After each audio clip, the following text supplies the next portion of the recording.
Assalamualaikum warahmatullahi wabarakatuh. Halo teman-teman, perkenalkan nama saya Siti Nur Aziza dengan NIM 210207135 dari Prodi Psikologi kelas C. Di sini saya akan sedikit menjelaskan mengenai salah satu materi yang ada di mata kuliah Psikologi Agama, yaitu tentang konsep dan penelitian religiusitas. Seperti yang telah disebutkan dalam bab sebelumnya, kata religi yaitu berasal dari bahasa Latin religio yang akar katanya adalah religer dan berarti yaitu mengikat. Nah, maksudnya di sini adalah bahwa dalam religi atau agama itu pada umumnya terdapat aturan-aturan atau kewajiban-kewajiban yang harus dilaksanakan. Nah, yang semuanya itu berfungsi untuk mengikat dan mengutuhkan diri seseorang atau sekelompok orang dalam hubungannya terhadap Tuhan, sesama manusia, atau dengan alam sekitarnya. Nah, pada bab ini dijelaskan juga beberapa konsep religiusitas dari beberapa tokoh. Di sini pembahasan yang pertama yaitu ada konsep religiusitas dari Glock dan juga Stark. Glock dan Stark sendiri membagi konsep religiusitas menjadi 5 aspek atau dimensi. Yang pertama yaitu ada religious belief atau dimensi keyakinan, yaitu merupakan tingkatan sejauh mana seseorang untuk menerima hal-hal yang dogmatik. Contohnya seperti dalam agama Islam yaitu adanya rukun iman seperti iman kepada Allah, iman kepada malaikat Allah, iman kepada Rasul, dan juga lain-lain. Nah, dalam agama Katolik sendiri, contohnya yaitu keyakinan tentang adanya Yesus. Kemudian yang kedua yaitu ada religiusitas praktik atau the ritual dimension, yaitu tingkatan sejauh mana seseorang mengerjakan kewajiban-kewajiban ritual dalam agamanya. Nah, dalam agama Islam, dimensi ini dikenal dengan rukun Islam, yaitu diwajibkan untuk membacakan kalimat syahadat, mengerjakan sholat, membayar zakat, melaksanakan puasa bulan Ramadan, dan juga menjalankan haji bagi yang mampu.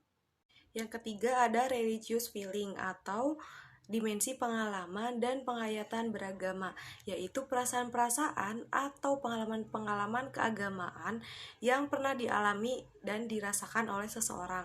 Contohnya di sini misalkan ada seseorang yang merasa dekat dengan Tuhan, merasa takut untuk berbuat dosa, atau merasa doanya selalu dikabulkan, dan juga merasa diselamatkan oleh Tuhan dan lain sebagainya. Yang keempat yaitu ada religiusitas knowledge atau dimensi pengetahuan, yaitu tingkatan seberapa jauh seseorang mengetahui tentang ajaran-ajaran di dalam agamanya.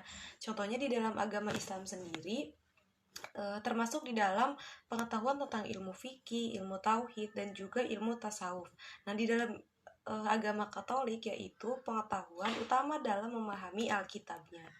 Lalu yang kelima ada religious effect atau dimensi yang mengukur sejauh mana perilaku seseorang yang dimotivasi oleh ajaran agamanya di dalam kehidupan sosial. Dimensi ini terkenal juga dengan dimensi amal, misalnya seperti seseorang tersebut mengunjungi tetangganya yang sakit atau menolong tetangganya yang perlu bantuan dan lain-lain. Nah, selanjutnya di sini ada konsep religiusitas dari William James. Mungkin teman-teman juga udah familiar ya dengan nama beliau. Beliau ini merupakan bapak psikologi Amerika yang teorinya sangat terkenal. Beliau mengatakan bahwa seseorang mengalami emosi tertentu yaitu karena perilaku tertentu. Contohnya ketika ada seseorang yang melihat harimau, pasti seseorang tersebut langsung lari terpotong-panting karena dikejar harimau untuk menyelamatkan dirinya, tanpa dia tahu tujuannya itu apa. Nah, setelah itu baru muncul perasaan takut. Karena menurut teori dari William James, bahwa ketakutan itu menyertai perilaku sebelumnya. Jadi, lari dulu baru muncul rasa takut. Buku yang fenomenalnya atau buku yang terkenalnya yaitu buku The Variants of Religious Experience. Kemudian William James juga membagi dua tipe keberagamaan. Yang pertama ada the healthy minded atau jiwa yang sehat, dan yang kedua ada the sick soul atau jiwa yang sakit. Nah, the healthy minded ini atau jiwa yang sehat ini merupakan kecenderungan seseorang melihat segala sesuatu sebagai hal yang baik dan optimis dengan masa depan. Nah, orang tersebut cenderung merasa gembira dan juga bahagia. Orang dengan the healthy minded ini bahkan ketika mendapatkan musibah, Mereka dengan rela menerimanya sebagai bagian dari dirinya dan bersabar dalam menjalaninya. Mereka juga selalu yakin bahwa Tuhan senantiasa mendengarkan dan mengabulkan doa-doanya. Nah, selanjutnya, orang dengan keberagamaan the sick soul atau jiwa yang sakit cenderung lebih mengembangkan sikap yang pesimis, juga menganggap bahwa apa yang terjadi sama dirinya sendiri sebagai balasan atas dosa-dosanya. Orang dengan jiwa yang sakit juga didominasi dengan rasa yang sedih, terus seperti merasa penuh dosa dan juga tidak pernah merasa diampuni oleh Allah. Nah, mereka juga menggambarkan Tuhan dari sisi memberi hukuman tanpa memberi hak kasih sayang dari Tuhan. Selanjutnya di sini ada konsep orientasi religius dari Gordon Allport. Nah, Gordon Allport ini merupakan tokoh psikologi Amerika yang banyak mengkaji tentang kepribadian dan juga keberagamaan. Buku yang terkenalnya yaitu The Individual and His Religion. Beliau juga mengatakan bahwa orientasi religius itu dibagi menjadi dua, yaitu ada intrinsik dan juga ada ekstrinsik. Nah, yang membedakan kedua orientasi ini ada beberapa aspek. Yang pertama yaitu ada aspek personal versus institusional. Nah, pada aspek ini intrinsiknya ia meyakini secara dalam nilai ajaran agama sebagai hal vital dan juga menjadi sebagian dari kehidupannya sehari-hari. Nah, yang ekstrinsiknya menekankan agama sebagai aspek formal dan institusional, namun kedalaman keagamaan masih diragukan. Aspek yang kedua ada aspek unselfish versus selfish. Nah, aspek intrinsiknya yaitu dia ini cenderung tidak bersifat egois atau unselfish. Nah, artinya dalam menjalankan agama mereka tidak dimotivasi oleh kepentingan-kepentingan pribadinya saja, tetapi murni karena ia menjalankan perintah agama. Nah, aspek yang ekstrinsiknya yaitu cenderung egoisitas atau selfish saat melakukan kebaikan karena adanya kepentingan untuk dirinya sendiri. Kemudian yang ketiga ada terintegrasi versus terpisah. Nah, aspek intrinsiknya yaitu mereka berusaha untuk menginternalisasikan ajaran agama secara utuh dalam kehidupan sehari-hari. Nah, yang ekstrinsiknya, mereka lebih memposisikan agama di bagian primer dalam kehidupannya dan tidak menyatu dengan kehidupannya. Kemudian aspek yang keempat yaitu ada penghayatan total versus penghayatan dangkal. Nah, orang dengan orientasi religius intrinsik akan menerima keyakinan agamanya secara sungguh-sungguh dan totalitas tanpa syarat. Sedangkan orang yang orientasinya religius secara ekstrinsik hanya akan menghayati keyakinan agama secara dangkal dan tidak dihayati secara penuh. Aspek yang kelima yaitu ada aspek pokok versus instrumental.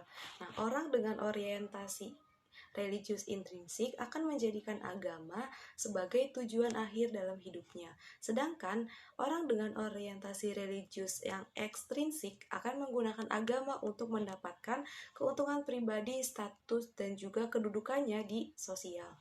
Aspek yang keenam yaitu asosiasional versus komunal.